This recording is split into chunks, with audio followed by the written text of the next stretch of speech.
এবারে এসে বলা শুরু করেছিল, এই গত 5-7 বছর 10 বছর ধরে বলা শুরু করেছিল। ইতিহাস তো অলরেডি আপনি লিখে ফেলেছে একটা দল, আপনি সেই ইতিহাসে এত সহজে বুঝাইতে পারবেন না। তো হাসিনা এসে কি করলো, সেই ইতিহাসটা বানালো জিয়াউর রহমান হলো গিয়া রাজাকার। মানে জিয়াউর রহমান যুদ্ধে তেমন অবদান নাই সেটা না, ঘোষণা করেছে করেনি সেটা না, জিয়াউর রহমানরে বানাইলো রাজাকার। কিন্তু বিএনপি যে 91 থেকে 96 সরকার করলো, সেখানে তারা শেখ মুজিবের বিরাট সম্মান দেখাইলো। তারপরে এমনকি 2001 থেকে 6 এই সময় তারা ইতিহাসটাকে নতুন করে করে নাই। এখন যে নির্বাচন হচ্ছে, বিএনপি একবারও বলেছে যে আমরা মুক্তিযুদ্ধে কতজন মানুষ আসলে মারা গিয়েছে আমরা এটা জানতে চাই, কোন নারী রেপ হয়েছে কিনা সেটা আমরা জানতে চাই, এই রাজাকারের সংখ্যা কত, কারা রাজাকার, আসলে রাজাকার কি হয়েছিল, তারপরে মুক্তিযুদ্ধের সংখ্যা কত, এই জিনিসগুলো জানতে বলে না। এখন জামাত তো বলবে না, জামাতটা আবার আপনারা বলবেন যে ভাই জামাত বলে না কেন, জামাত তো বলবেন, জামাত বললেই সমস্যা। জামাতের মুক্তিযুদ্ধ নিয়ে কথা বলার কোনো রাইট নেই। জামাত হলো গিয়া এই জায়গায় জামাত অচ্যুত একদম। কারণ কি, 2 দিন আগে জামাতের আমির তিনি বললেন যে প্রথম স্বাধীনতার ঘোষণাটা দিয়েছিলেন এই ডক্টর কর্নেল অলি আহমেদ বীর বিক্রম। তো উনি ঘোষণাটা দিয়েছেন, এটা বলার পরে অনেকেই হাসাহাসি করেছে না যে জামাতের আমির এটা কি বললো। হয়তো অনেকে জামাতের আমিরকে যারা পছন্দ করেন তারাও মনে হয় বলতে পারেন যে উনি জিয়াউর রহমানের বিরুদ্ধে এই কথাটা বললো, এটা উনার কথা না। আমার সাথে সব শেষ কর্নেল অলি স্যারের দেখা হয়েছে এইখানে। আমি স্যারকে জিজ্ঞেস করেছিলাম যে স্যার আপনার এই বিষয়টা নিয়ে, না উনি বলছিলেন, আমি একা শুনি না, আমি শুনেছি ওনার হোটেল দেখা করতে গিয়েছে, এখানকার বিএনপির কিছু লোকজন ছিল, তারপর কনক ভাই ছিল, উনি এই গল্পটা ওইখানে বলছিলেন যে কিভাবে উনি ঘোষণাটা জিয়াউর রহমানকে দিয়ে দেয়ালেন। প্রথমে উনি করেছিলেন, তারপরে যেহেতু চট্টগ্রামে ওনার বাড়ি, চট্টগ্রামের লোকজন সবাই মিলে বললেন আপনি দেন, তখন উনি করার পরে তারপরে উনি আবার চিন্তা করলেন যে না এটা আমার মনে হয় আমার অফিসে যেহেতু জিয়াউর রহমান এখানে আছেন, সো তাকে দিয়ে আমরা একটা করলে এটা আরো বেশি হবে, মানে সারা দেশে এটা ছড়িয়ে। 25শে মার্চ ঢাকা শহর তো ফাঁকা, 26শে মার্চ ঢাকা শহর কিছুই নাই, কোনো রাজনৈতিক কোনো নিয়ন্ত্রণ, কোনো কর্মসূচি, কোনো পরিকল্পনা কিছুই নাই। যে শেখ মুজিবুর রহমানকে বলেছে যে আপনি একটা রেকর্ড দেন, আমরা অডিও সব নিয়ে গিয়েছে, সে রেকর্ড দিবে না। পরে বলছে যে ঠিক আছে আপনি একটা সাইন করেন, সাইনটা না, এই সাইন থাকলে পাকিস্তান তো আমাকে পরে করবে, আমার বিচার করবে। এটা আমাদের কথা না ভাই, আমি যা বললাম কোট আনকোট কথা বললাম। আপনি তাজউদ্দিন আহমেদের বই পড়েন, এই নেতা ও পিতা ওই বই পড়লে ওইখানে আছে এগুলো সবকিছু, যে কিভাবে শেখ মুজিব 25শে মার্চের এগুলিতে করতে চান। সে নিজে 27 তারিখে হরতাল ডেকে তিনি চলে গিয়েছেন আর্মিদের সাথে। তো তিনি অপেক্ষা করছিলেন আর্মিরা আসবে, এটা অপেক্ষা করছিলেন। তো সেটাকে মানে বানানো হয়েছে যে শেখ মুজিব, এরপরে শেখ মুজিবকে জাতির পিতা মিতা বানাই করে ফেলা হইলো। তো ঘটনা যা ঘটছিল চিটাগাঙে, কর্নেল অলি তখন ঘোষণা দিতেছে, এরপর কর্নেল অলি নিজেই এটা করেছেন এবং সেগুলো সেই খাতা কলম আমার ফেসবুক পেজে, আমি নতুন একটা ফেসবুক পেজ ভেরিফাই করেছি, সেটাতে আপনারা দেখেন, ওইখানে আমি এই ডকুমেন্টটা দিয়েছি। তো এটা তো উনি বলেন নাই, এটা কর্নেল অলি বলেছেন। এখানে জামাত ইসলাম এই ইতিহাস নিয়ে কিচ্ছু বলতে পারবে না, জামাত ইসলামের কোনো রাইট নেই। এমনকি আপনারা অনেকেই জানেন যে গোলাম আজম তিনি কিন্তু ভাষা সৈনিক ছিলেন। 68-69 পর্যন্ত কিন্তু জামাত আপনার এই বিভিন্ন বাংলাদেশে যেসব দলগুলো ন্যাপ ট্যাপ এরা যারা ছিল এদের সাথে ছিল, পাকিস্তানের বিরুদ্ধেই তারা ফাইট করেছে। কিন্তু 69-এর পরে এসে তারা আস্তে আস্তে বুঝলো যে না এখানে তো ইন্ডিয়ার কনস্পিরেসি চলছে, তখন তারা আপনার করলো কি এই করে ফেললো, এখান থেকে সরে গেল। এই হচ্ছে গিয়ে ঘটনা। এখন এই যে ইতিহাসটা আপনারা করেন নাই, এখন যদি আইসা হঠাৎ করে করতে চান, কতটুকু পারবেন জানি না, করবেন কিনা সেটাও এখনো বলেন না। আপনারা এইটারে বিক্রি করে তারপরে করতে চান। এখন আপনি যদি এখন যেভাবে বিক্রি করছেন এভাবে করলে ওকে ঠিক আছে, আপনার এখনো পর্যন্ত জামাত ইসলাম তো আপনার কাছ থেকে মুক্তিযোদ্ধা নিয়ে নিতে পারবে না। বাট যদি আওয়ামী লীগ আসে, আপনি আওয়ামী লীগের কাছ থেকে এই মুক্তিযোদ্ধা কেমনে নেবেন? মুক্তিযুদ্ধটা তো আওয়ামী লীগের, তারা এইভাবেই বানিয়েছে। শেখ মুজিব ঘোষণা দিয়েছে, পাকিস্তানের বসে সে পুরো যুদ্ধ পরিচালনা করেছে, আওয়ামী লীগের লোকজনই সব স্বাধীন করেছে। এরাই আওয়ামী লীগ করলে মুক্তিযোদ্ধা হয়ে গিয়েছে। একটা মুক্তিযোদ্ধা মন্ত্রী বানিয়েছিল আওয়ামী লীগ, সে মন্ত্রীটাও মুক্তিযোদ্ধা না, ভুয়া মুক্তিযোদ্ধা। এরকম এক ইতিহাস হাসিনা বাংলাদেশে তৈরি করে গিয়েছে।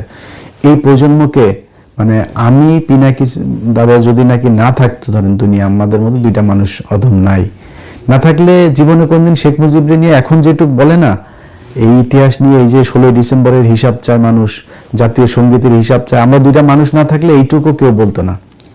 তো তারপরেও এই প্রজন্ম কিছুটা এখন হয়েছে, 71 দিয়ে তারা খায় না এখন আর। এখন আপনারা 71-এ তারপরেও নিয়ে বাণিজ্য করতে পারতেন, কিন্তু যদি আওয়ামী লীগকে আপনি ব্যাক করান, 71 তো আওয়ামী লীগের, আপনার এখন অবস্থা দেখে যেটা মনে হচ্ছে যে আপনি খুবই একটা লিবারেল একটা মানে ডেমোক্রেটিক একটা পার্টি এবং বামপন্থী একটা পার্টি, এরকম একটা ভাব ধরে ঘুরছেন। আসলে কি বিএনপি বামপন্থী? বিএনপি যে করে, বিএনপি যারা করে, এরা আমি প্রিটি শিওর যে এরা মানে 90% এরা জানেও না যে জিয়াউর রহমানের আসলে বাংলাদেশি জাতীয়তাবাদ এইটা মানেটা কি কি কি বলেছিল, কি বুঝাইতে চেয়েছিল সে। ভাই বাংলাদেশি, আমরা বাঙালি না, আমরা বাংলাদেশি, এটা জিয়াউর রহমান করে গিয়েছে। এটা মানে কি জিজ্ঞেস করেন, এটা পড়েন যে এটা কি বাংলাদেশি মানে কি।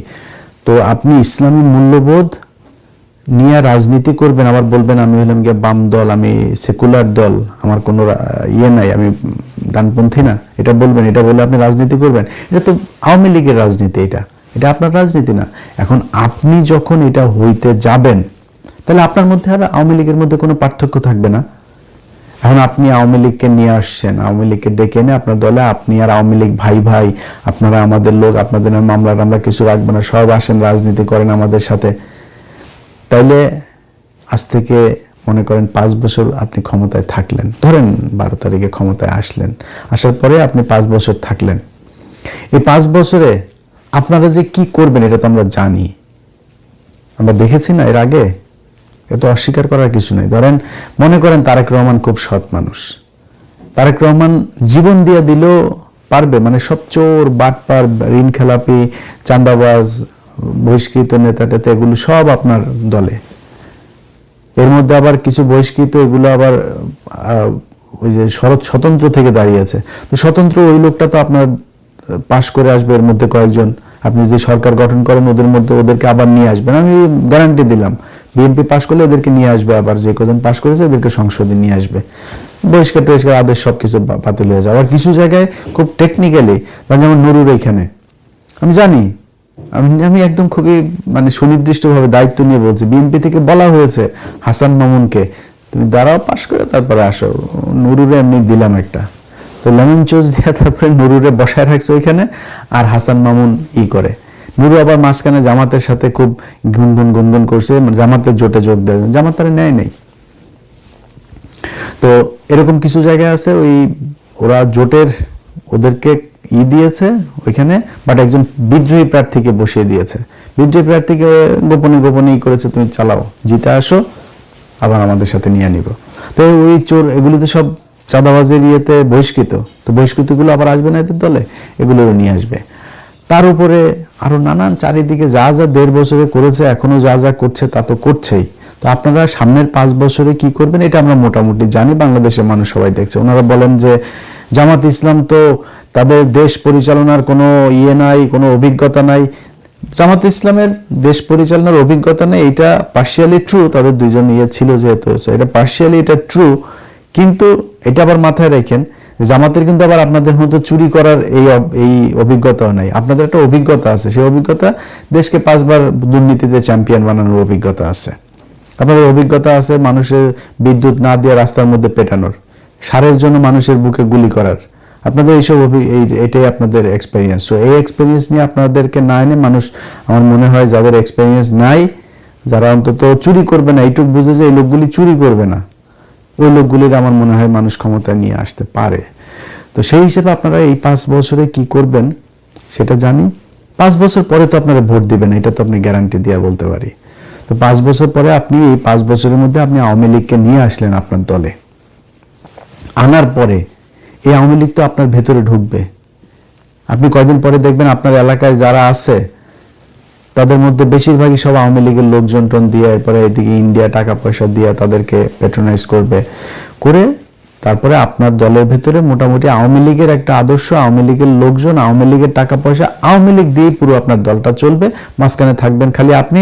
আপনারও হয়তো বা একদিন দেখা যাবে যে বেশি ভালো না লাগলে আপনার আব্বার মতো ওরকম কিছু একটা করে ফেলবে, কিছু করার থাকবে না, আপনি করবেন কি?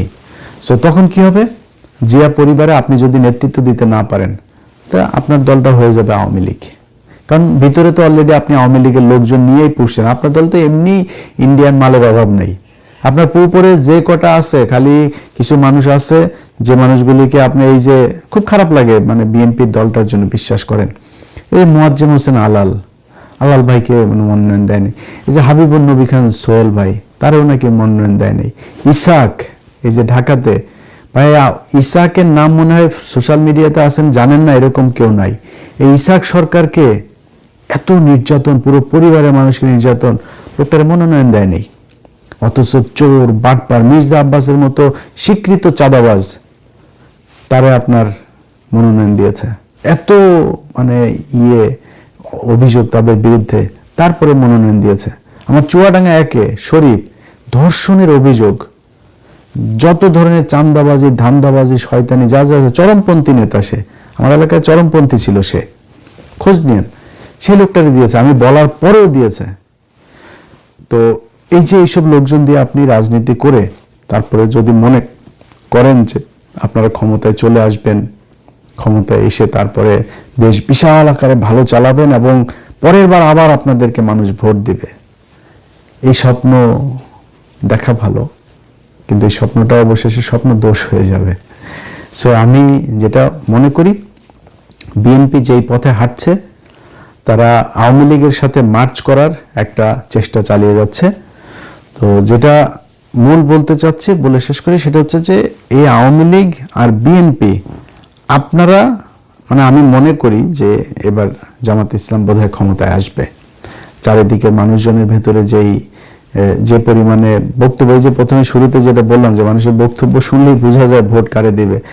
ভাই আমরা চান্দাবাজ কোনো কারণে ভোট দিব না, তো এইটা শুনলে তো মির্জা আব্বাস লাভ দিয়ে উঠবে, কিরে আমার নাম ধরলো কেন, অবস্থাটা এটা না।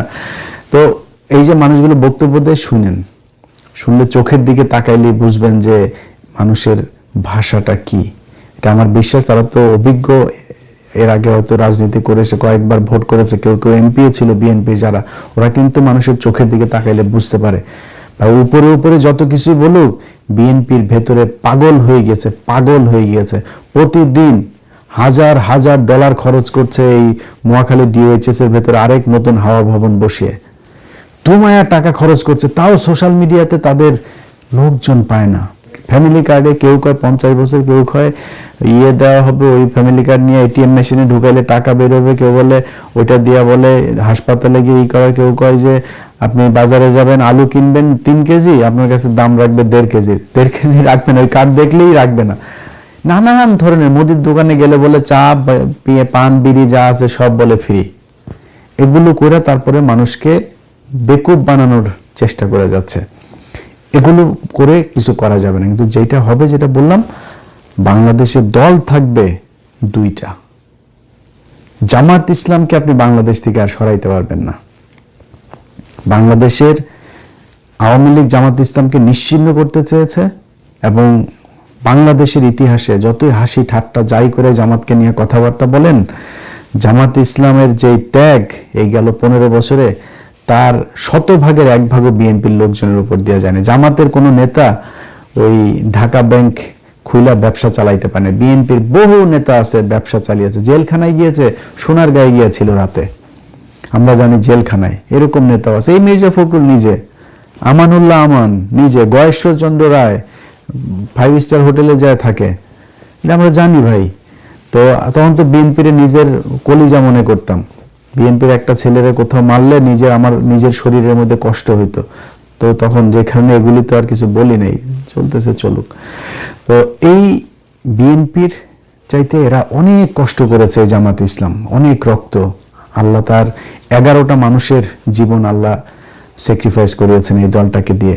আমার বিশ্বাস সেই ফল তারা পাবে এবং পাচ্ছে। এখন এই মুহূর্তে যে বিএনপির যে কম্পন তৈরি হয়েছে, এটা সেই 11 জন মানুষের যেই ত্যাগ, 11 জন না, অন্তত 1100 মানুষ তাদের জীবন দিয়েছে এই গেল 15 বছরে।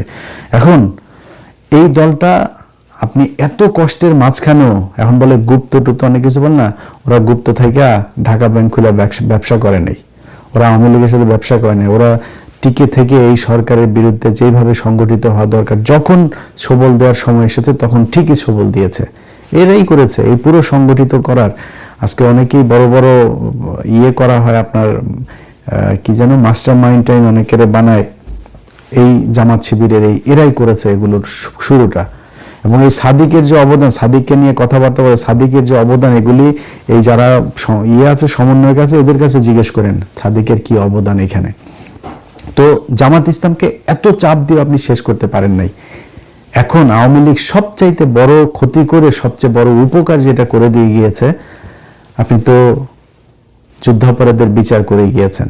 তারা যুদ্ধাপরাধী ছিল না ছিল সেটা আল্লাহ জানেন, মানুষ জানে, সবাই জানে এখন। কিন্তু মানুষগুলোকে আপনি ঠান্ডা মাথায় বিচারিক হত্যাকাণ্ডের মাধ্যমে শেষ করেছেন।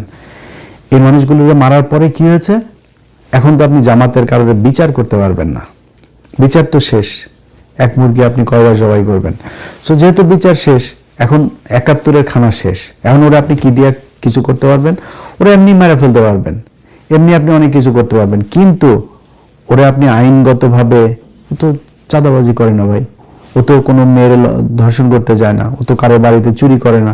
সো ওরা আপনি ধরবেন কি? ধরতে তো পারবেন না। ও তো এখন প্রকাশ্যে রাজনীতি করবে। জামাত ইসলাম যদি সবচাইতে নিম্ন স্তরেও যদি যায় এই মুহূর্তে, তাহলে এবার প্রধান বিরোধী দল হবে।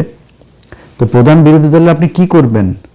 তারা পরের 5 বছর আপনারা এইটা চিন্তা করে আপনার ঘুম হবে না যে 5 বছর পরে তো জামাত আসবে। আপনি জানেন আপনি চুরি করবেন, তো জামাত ইসলাম ক্ষমতায় আসতেছে, সেই কারণে আপনি এর আতঙ্কে থাকবেন। এইটার আপনি সরাইতে পারবেন না। এখন ডিসিশন নিতে হবে ভাই, আপনি থাকবেন বিরোধী দলে বা আপনি সরকারি দলে থাকবেন, না আওয়ামী লীগকে আনবেন। আমি জামাতকে বলেছি যে আওয়ামী লীগকে যদি ওরা আনতে চায়, এবার যদি নির্বাচনে আসতে দিতে চায়, আপনারা বেশি পারাপারি করেন না, আওয়ামী লীগকে আসতে দেন। আওয়ামী লীগ নির্বাচনে যদি অংশগ্রহণ করে, আওয়ামী লীগ আপনারা ভোট দিবে না, আওয়ামী লীগ ওরে ভোট দিতে যাইতে পারে। সো ওরা এই চালাকি করে ভোটগুলো নিচ্ছে না, এরা যাতে আওয়ামী লীগ ভোটে দাঁড়াইলে আরো ভালো হইতো। আমি কিন্তু এই কথা আরো 2-3 মাস আগে বলেছি জামাতকে যে ওদেরকে আসতে দেন, তো ওরা আসলে আরো ভালো হইতো। 2 দল মিলে ওইদিকেই করতো, জামাত ইসলামের জিততে আরো ইজি হইতো। যদিও আওয়ামী লীগ এবং হিন্দু তারা দেখেছেন যে আপনাদের উপরে, সাধারণ কর্মী যারা আছেন তারা দেখেছেন যে বিএনপির লোকজন আপনাদের উপরে সাথে কি ব্যবহার করেছে। তারা টাকা হইলে সবকিছু মিটমাট, টাকা না দিলে যত সমস্যা।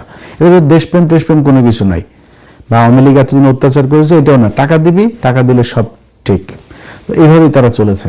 এখন এটা করে আপনারা আওয়ামী লীগের সাথে যদি এইভাবে চলতে চান তাহলে চলবেন, আওয়ামী লীগের নেতৃত্বে আপনারা চলতে হবে। আপনি শুধু 71 দিয়ে আপনি বাঁচতে পারবেন না। আপনার 71 আপনার প্রোডাক্ট না, আপনি 71 এখন বেচতে চাচ্ছেন, এটা 71 আওয়ামী লীগ অলরেডি বিক্রি করে দিয়েছে, এটা তাদের প্রোডাক্ট। সো আপনার 71 দিয়ে আসার সুযোগ নেই। যেটা দিয়ে আসার সুযোগ ছিল সেটা আপনি ব্যবহার করেননি। তারেক রহমান দেশে এসে যেটা করতে পারতো, আমার দলে এতদিন যে যা করেছো, আর কোনো ধরনের কোনো কিছু চলবে না। আমার দেশের এটা করব কি এই বিষয়গুলো নিয়ে একটা সুন্দর একটা কিছু তার করাইতে পারতেন, সেটা না করা এসে দিয়েছেন ফ্যামিলি কার্ড। যে ফ্যামিলি কার্ড হাসিনা দিয়ে গিয়েছে আরো কয়েক বছর আগে, তত্ত্বাবধায়ক সরকারও দিয়েছে। এখন এগুলো মানে কার বুদ্ধিতে কারা প্ল্যানিং করে কি করে সেটা তারাই জানে, আল্লাহই জানেন। তো যেটা বলতে চাই সেটা হচ্ছে যে ভাই, সবশেষ কে থাকবেন? আওয়ামী লীগ থাকবে না আপনারা থাকবেন? এটা চিন্তা করেন। জামাত ইসলাম বাংলাদেশে থাকবেই, জামাত ইসলাম আপনি সরাইতে পারবেন। মনে করেন জামাত ইসলামরে এমন পরিস্থিতি তৈরি করলেন জামাত ইসলাম নাই, 10 বছর পরে যায় শুনবেন আপনার দলের প্রধান জামাত ইসলামের এক লোক, আপনার পুরো বিএনপি জামাত গিলে ফেলবে। জামাতের কৌশল, জামাতের ডিসিপ্লিন, জামাতের দলের প্রতি যে ডেডিকেশন, এটা আপনার দলের লোকজনের নাই। এই যে শিবিরের মিছিলটা হইল, আমি তাকায় দেখলাম যে কি সুন্দর লাইন ধরে দাঁড়ায় আছে, কেউ কারোর ধাক্কা দেয় না, কেউ কারোর সাথে করে না। আপনাদের একটা মিটিং মিছিল হইলে ধাক্কা ধাক্কি করে প্যান্ট খুলে ফেলে, মহিলাদের কাপড় চোপড় খুলে ন্যাংটা বানায় ফেলে, কি এক অবস্থা। ওই দিন ইশরাক ভাইরে দেখলাম, ইশরাক ভাই একটা নেতা, তারা যাইতে দেয় না, সে কই যে জিয়াউর রহমানের ওইখানে যায় ধাক্কায় টাক্কায় পুরো রেসলিং খেলে এরপরে সামনে যায় একটা বিশাল সুন্দর নুরানি একটা চেহারাটা তো ইশরাক ভাই সুন্দর চকলেট বয় হেভি একটা হাসি মারছে। তো এই হলো গিয়া বিএনপির অবস্থা। তো আপনার নিজের দলটাও তো ঠিকমতো আপনারা ডিসিপ্লিনে নিয়ে আসতে হবে। তারেক রহমানের সামনে মারামারি করে, এইটা যদি জামাত ইসলামে যেদিন হবে এরকম যে জামাত ইসলামের আমিরের সামনে মারামারি করেছে, সেদিন বুঝবেন জামাত ইসলামের অধঃপতন শুরু হয়েছে। দেখিনি এখনো পর্যন্ত একটা মানুষকে পদ দিলে সে কান্না করে, সেজদা করে, মুনাজাত করে, আর আপনার এখানে পদ হওয়ার সাথে সাথে আরেক পার্টি চেয়ার মেয়ার মাইরাটা অবস্থা খারাপ। এই দল নিয়ে জামাত ইসলামের সাথে কম্পিটিশনে টেকা যাবে না। আমরা এখনো চাই বিএনপি একটা বিশাল শক্তিশালী একটা দল হোক। এই বিএনপির প্রতি প্রচন্ড দুর্বল